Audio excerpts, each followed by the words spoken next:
زمستان رفت گلهای بهاری، زمستان رفت گلهای بهاری، شکوفا گشته از خون مزاری.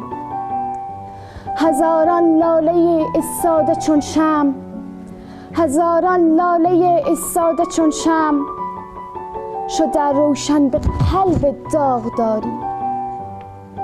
مزاری ای غرور خون شناور، چراغ روشن شبهای خاور. شکوه قامت سبز هزاره، شهید وحدت ملی کشور. بهار آهنگ محزون تو دارد، بهار آهنگ محزون تو دارد، پیام از عشق گلگون تو دارد. کبودای دل هر لاله سرخ، نشان از گل خون تو دارد. پس از تو درد و رنج و بیقراری، زمستان و بهار و بیقناری. پس از تو جنگل خاموش و پاییز، فراق و روزگار بیمزاری. مزاری ای گلوی هرچه آواز، مزاری ای گلوی هرچه آواز، عقاب آسمان و بال و پرواز، عقاب آسمان و بال و پرواز.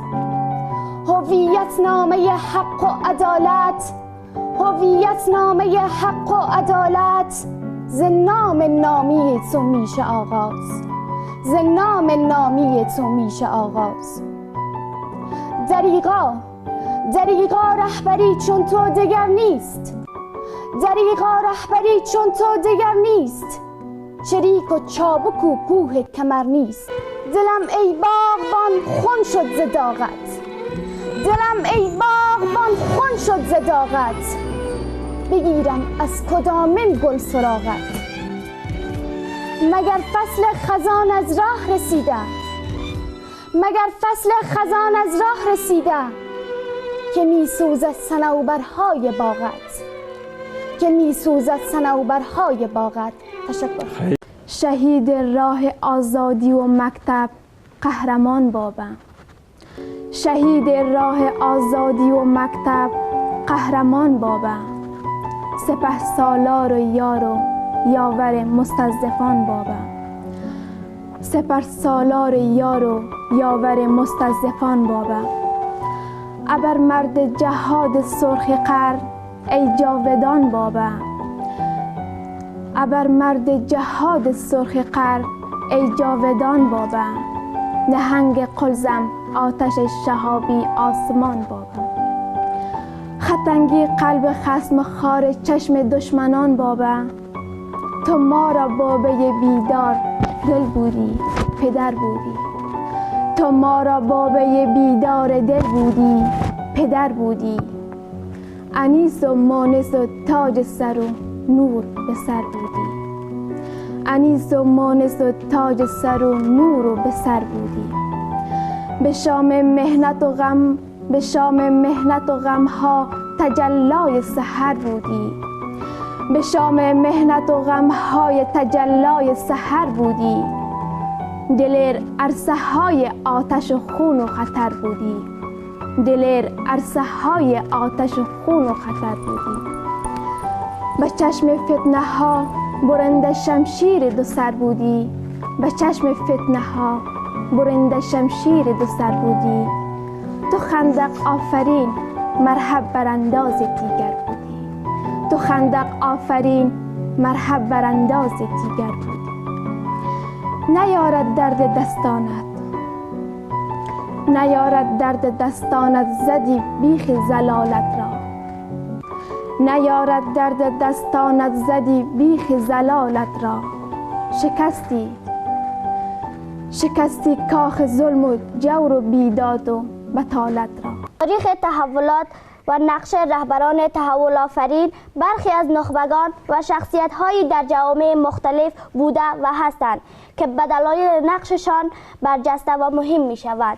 شهید مزاری یکی از آن نخبگان و شخصیت‌هایی است که در جامعه افغانستان در عموم و در جامعه هزاره به صورت خاص نقش برجسته ایفا نموده و به عنوان رهبری کاریزما مطرح شده است. سوال اصلی در سالگرد شهادت استاد مزاری این است که چرا شهید مزاری به عنوان یک رهبر قوی و تاثیرگذار در جامعه افغانستان و جامعه هزاره مطرح شد.